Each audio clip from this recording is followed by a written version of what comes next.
GS पढ़ने का मन नहीं करता। जीएस किसी की वीक नहीं होती, वीक उसकी होती है जिसका मन नहीं करता। याद रखना ये बात। अगर जीएस आपने पढ़ने का मन ही नहीं कर रहा तो आपकी वीक रहेगी।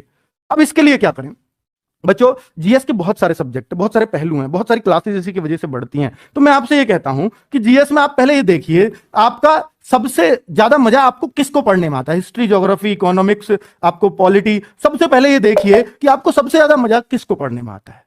तो आपको लगता है हिस्ट्री पढ़ने में आता है, तो हिस्ट्री पढ़िए, पहले एक पोर्शन को खत्म कर दीजिए। फिर उसके साथ देखिए, जब भी आप किसी टीचर की क्लास से पढ़ रहे हैं तो आपको साथ में बुक रखनी चाहिए, और उसमें देखो टीचर ने क्या क्या इसमें से पढ़ाया है, और चाहे उन्हीं लाइनों को अंडरलाइन कर लो उसमें से। ये मुझे पता चल गई, ये पता चल गई। जो नहीं पता चले उनको छोड़ दो, आपके टीचर ने नहीं पढ़ाई वो नहीं रहेंगे, छोड़ दो, कोई दिक्कत नहीं, नजर पड़ जाती है तुम्हारा, ठीक है। तो उस तरह से एक एक सब्जेक्ट के पीछे पढ़ना पड़ता है बच्चों, थोड़ा थोड़ा पढ़ जाओ बस। और मैं कहता हूं बच्चों, अगर आपको टीचर से भी नहीं पढ़ना, आपको बहुत शॉर्ट में पढ़ना है, तो हमारी येलो बुक आती है जीके की, अगर किसी ने पढ़ी हो तो बेटा आपको भी पता है कि एग्जाम में जितना किसी भी बुक से मिलता है उसका इतनी पतली बुक से मिल जाता है, और पतली बुक तो पढ़ी जा सकती है, कोई बड़ी बात नहीं, ठीक है। तो बेटा हिस्ट्री, ज्योग्राफी, इकोनॉमिक्स, पॉलिटी सबको एक एक करके कवर करो।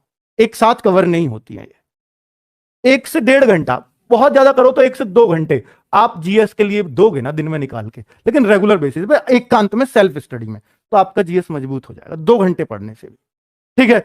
चलिए, लेकिन वो रेगुलर बेसिस पे, ऐसा नहीं आज पढ़ लिया यार कल मन नहीं कर रहा जीएस पढ़ने, तो नहीं होगा, ठीक है, बिल्कुल नहीं होगा। और कभी भी किसी चीज को नहीं पढ़ो तो पिछली का 6 बार रिवीजन हो जाए, ये याद रखना। 6 बार कैसे करना है, ऐसे नहीं आज भी 6 बार कर लो। देखिए, हमने कोई चीज पढ़ी, आज पढ़ी, 2 तारीख को पढ़ी, 3 को, 4 को, 5 को, 6 को, हम इसको पढ़ रहे हैं, आज इसको पढ़ रहा हूं। कल जब मैं दूसरी चीज को पढ़ूंगा तो पहली चीज का रिवीजन करूंगा, जब मैं तीसरी को पढ़ूंगा तो इन दोनों को रिवीजन करूंगा, जब मैं ये करूंगा तो इन तीनों को रिवीजन करूंगा जो 3 दिन में पढ़ा था। तो इस पर क्या हो गया, इस पर 3-4 बार रिवीजन हो गया। तो यानी जब 6 को पढ़ोगे तो इसको एक बार और रिवीजन, 6 बार पढ़ने के बाद जब 7वें पे आओगे तो इसको छोड़ दो।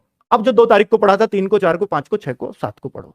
अब जब 8 पे आओगे इस 2 वाली को छोड़ दो, फिर अगली पढ़ो। तो चूंकि ये अब आपके परमानेंट हो चुके हैं, 6 बार ये माना जाता है कि अगर कोई चीज 6 बार पढ़ ली जाए तो वो बेटा हमेशा के लिए परमानेंट हो जाती है। जो उन बच्चों के लिए है नसीहत जो किताब से जीएस पढ़ते हैं और वो कहते हैं कि मैं अगला पढ़ता हूं पिछला भूल जाता हूं, उनके लिए ये, ठीक है। अब आप देख लेना, अगर आपको ये अप्लाई कर लिया तो आपकी जीएस वीक नहीं रहेगी, बाकी आपकी मर्जी है।